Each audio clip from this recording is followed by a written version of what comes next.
my name is Swapna Singh and we are going to discuss about today's topic, that is quality control of tablets. So quality control, it comes under the IPQC, that is in process quality control test. So IPQC, it is a concern with providing accurate, specific and definite descriptions of the processor to be employed from the receipt to of raw material to release of the finished dosage form. That means IPQC or quality control, that is a process after the manufacturing of tablet, before launch or tablet or before coming into the market. So it provides accurate, specific and definite description of the procedure of a particular finished dosage form. So in process quality control IPQC test, these are mostly performed within a production area and it should not carry any risk for the quality of product. In-process testing enables easier identification of problems. It sometimes identifies a defective product batch that can be corrected by rework, and whereas once that batch has been completed, this may not be possible. And the failure to meet in process control specification indicates either that processor will not follow the same factor out of control. So there are various instruments that are used in IPQC department. First one is disintegration apparatus. Disintegration apparatus, it is mostly used for the disintegration test. And next is dissolution apparatus. Dissolution apparatus is used for the dissolution test. Analytical balance, muffle furnace, friability testing apparatus. Next is bulk density apparatus, tablet hardness tester for testing the hardness of tablet. Next is infrared moisture contained measuring apparatus and UV spectroscopy, Abbey refractometer, TLC kit and Karl Fischer titrometry. So these all are the instruments we use in the IPQC department. So there are three tests are available. First one is for the evaluation of tablet. First one is official test, second one is unofficial test, third one is general appearance. So first one is official test. In official test, we will discuss about or we will perform the weight variation, disintegration, dissolution, and drug content. And in non-official test, hardness, friability, and in general appearance, diameter and shape of that particular product, tablet thickness, and organoleptic properties. So first we go through the general appearance. First one is diameter and shape. So in diameter and shape, it is completely depend on the die and punches selected for compression of the tablet. That means whatever the punches or die we are selecting for compression of tablet, on this the diameter and shape are depend. Next is generally tablets are discoid in shape, although they may be oval, oblong, round, cylindrical or triangular. That means whatever the die or punches we are selected for the compression of tablet, so this is responsible for the shape of the particular tablet. If we are choosing the oval shaped die, the tablet after the manufacture we got the oval shaped tablet. If we are selecting the round shaped die, so we will get the round shaped tablet. So it is completely based on the die and the punches. And next is the upper surface and lower surfaces that may be flat, round, concave or convex to various degrees. Next is the tablet may be scored in holes or quadrant to facilitate breaking if smaller dose is desired. The top of lower surface that may be embossed or engraved with a symbol or letter, which serve as an additional mean of identification the sources of tablet. That means after the punching, after the compression of tablet, on the upper surface or the lower surface, they may be embossed or engraved with a symbol, or sometime letter, sometime it engraved with words, or sometime embossed signs. So this is for the identification of the tablets. These characteristics along with the color of tablets and tend to make them distinctive and identifiable with the active ingredients which they contain. Next is tablet thickness. So the thickness of the tablet, it is only the dimensional variable which is related to the compression process. And tablet thickness is consistent batch to batch or within a batch only if the tablet granulation or powder blend is adequately consistent in a particle size and particle size distribution. So if the punches tooling is of consistent length and if the tablet press is clean and in good working order. So the thickness of individual tablet that may be measured with a micrometer, and we can control it within plus minus 5% variations are a standard value. So the thickness that must be controlled for consumer acceptance of the product and to facilitate packaging. Next one is organoleptic property. In organoleptic property, we check the color, odor and taste of that particular tablet. So first one is color. Many pharmaceutical tablets use color as a vital means of rapid identification and consumer acceptance. So the color of a product that must be uniform within a single tablet, and if there is any issue or if there is any defect during the color coding, so it is referred as mottling. Next is odor. So the presence of odor in a batch of tablet that could indicate stability problem, such as the odor of acetic acid in degrade aspirate tablets.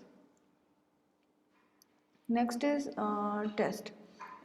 Taste is important in consumer acceptance of especially chewable tablets. The next one is non-official test. So in non-official test, there are two tests are available: hardness test and friability test. So first one is hardness test. Tablet require a certain amount of strength or hardness and resisted to friability to withstand mechanical shocks of handling in manufacture, packaging and shipping.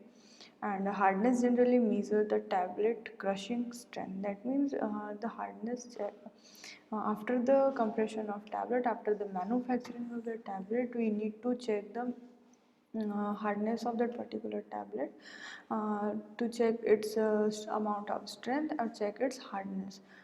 Due to if it is not able to withstand mechanical shock, so the hardness test that is failed. So there are various importance of hardness test. First one is to determine the need for pressure adjustment on the tableting machine. Second one is hardness can affect the disintegration. In general, we see if the tablet hardness is too high, uh, we first check its disintegration before rejecting the batch. So if the tablet hardness is too high, so we first check its disintegration, because the tablet if it's too hard, so it create problem in disintegration. And if disintegration is within limit, so we accept the batch. And if the hardness is high, so disintegration is within a time, accept the batch. So there are some factors that can affect the hardness. First one is compression of tablet and compressive forces. Second one is amount of binder. If we are adding more binder, so tablet become more hard. Next one is method of granulation in preparing the tablet.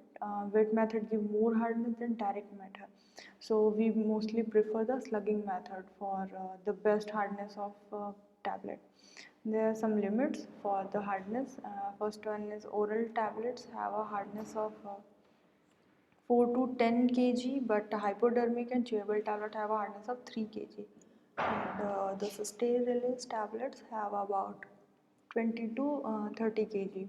So make hardness test on 5 tablets and take the tablet hardness several devices. Operating in this manner have been used to test tablet hardness like Eureka hardness tester, Monsanto hardness tester. This is the diagram of Monsanto hardness tester. Here you can see there is a screw knob for there is a screw knob. Next one is indicator to indicate the particular quantity of hardness. Next one is a moving jaw, and after the moving jaw there is a fixed jaw. So whenever we perform the hardness test, we put the tablet on the between the fixed jaw and the moving jaw, and we screw we turn the screw knob, and at that point, at what point the indicator stops. So this is its result for the hardness tester. Next one is method. So carry out the test on the batch of tablet that provide Eureka hardness tester, which can calculate the mean crushing strength of 10 tablets taken randomly, and a crushing strength of 4 to 8 kg for uncoated tablet is acceptable. Next one is friability test. So friability test that tends to powder, chip and fragment when handled lack elegance and consumer acceptance, and can create excessively dirty processes in such areas of manufacturing as coating and packaging. So they can also add to tablets weight variation or content uniformity problems. So the friability test or friability measurement will be performed by the apparatus which is known as Roche fibrillator. A number of tablets are weighed and placed in the tumbling apparatus where they are exposed to rolling and operate shock resulting from free falls within the apparatus. And after a given number of rotation, tablets are weighed and loss in the weight indicates the ability of tablet to withstand this type of wear. Okay, so for the method of a friability test, we select 20 tablet randomly and dedust and weigh. So the weight is W0. And the second one is second step, that is place all the tablet in the Roche friability drum and switch on the apparatus and adjusting the timer at 4 minutes for 25 RPM speed, and at the end of this operation, remove all the tablets from the fibrillator, dedust and dedust again and reweigh. And after it, we check the tablets and friability. So there is a formula for friability, that is F is equals to 100 into 1 minus W upon W0. W0, that is weight of tablet before friability, and W, that is weight of tablet after friability. And if the friability value of friability, or you can say the percentage loss, is less than or equal to 1%, then the batch is accepted, otherwise the batch is rejected. Next one is official test. So official test, first one is weight variation test, or you can say that is a uniformity of weight. So weight variation test is applicable when the tablet containing 50 mg or more of the drug substances, or when the drug substances represent 50% or more by weight of the dosage form unit.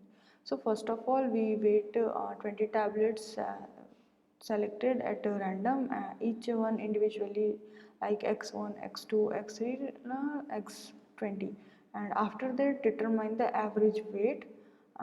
Then we check the upper limit and the lower limit by this formula, and after there is a limit according to USP and according to IP. So there is a limit chart. If the average weight is 130 mg or less, so we can say the percentage difference allowed 10%. If the average weight is between 130 mg to 324 mg, so the percentage difference, maximum percentage difference allowed, that is 7.5%. And if the average weight of that tablet more than 325 mg, so we can say the maximum percentage difference allowed, that is 5%. And same according to IP, if the average weight is 80 mg or less, so we can say the maximum percentage difference allowed, that is 10%. If the average weight of tablet, that is 80 mg to 250 mg, so the maximum percent difference allowed, that is 7.5%. And last two, that is if average weight is more than 250 mg, so maximum percent difference allowed, that is 5%. Okay, next is the method for weight variation test. First one is we select, first of all we select 20 tablets randomly from the batch provided, and then weigh the tablets individually. After weighing the 20 tablets together and calculate the average weight, that is 0, then compare the average weight calculated to the previous tablet to determine the maximum percent difference allowed. After that, we calculate the upper limits and the lower limit for the percent difference allowed, and after that further we calculate double percentage difference allowed. Then compare the individual weight of a tablet to the upper or lower limit of calculated and it finally declare the result. And next is the limit. So for limit, the batch to be accepted not more than 2 tablets out of 20 tablets, okay, differ from the average weight by percentage difference listed, and if no tablet differ from average weight by double that percentage. Next is content uniformity test, also known as drug content test. So content uniformity, that means the potency of tablet or drug content of tablet that is expressed in terms of grams, mg or micrograms for some potent drugs of the drug per tablet, and is given as the label strength of the product. So here are the range for official compendia or other standards that provide an acceptable potency range around the label potency. So there are two type of levels for range are there. First one is highly potent, and so highly potent drug which have low dose drugs such as digitoxin. So the range is usually not less than 90% and not more than 110%. And for most other larger dosage drugs in tablet form, the official potency range that is permitted is not less than 95% and not more than 105%. The methods are, first of all, we select randomly select 30 tablets in which 10 of these acid individually, and these tablets are pass if the tablet pass the test if 9 of 10 tablets must contain not less than 85% and not more than 115% of the labeled drug content. So the 10th tablet may not contain less than 75% and more than 125% of the labeled content. And if these conditions are not met, so remaining 20 tablets are acid individually and none of may fall outside of the 85 to 115 range. And if required, it is required for all the coated drugs and uncoated tablets containing less than 50 mg of an active ingredients comprising less than 50% of the weight of one dosage unit. So 9 of 10 must contain labeled amount plus minus 15% and none exceed plus minus 25%. So there are three factors that can directly affect the content uniformity. First one is non-uniform distribution of the drug throughout the powder mixture or granulation. Second one is segregation or demixing. If mixing is not properly, or if there is segregation of powder mixture, so there are various problem during the various manufacturing process. And last one is tablet weight variation. Next is disintegration. So disintegration, it is a time required for the tablet to break into particles. The disintegration test, it is a measurement only the time required under a given set of conditions for a group of tablets to disintegrate into particles which will pass through 10 mesh screen size. So for this disintegrations apparatus are available. This apparatus consists of a basket rack containing 6 open-ended glass tubes which held in a vertical position, and number of 10 mesh stainless steel wire screen is attached to the bottom. And to test for disintegration type, one tablet is placed in each tube and the basket rack is positioned in a 1 liter beaker of water. Or you can fill stimulated gastric fluid which is having pH that is 1.2, or stimulated intestinal fluid which is having pH that is 7.4 at temperature 37 degrees Celsius. Okay, so next topic we will discuss in next lecture.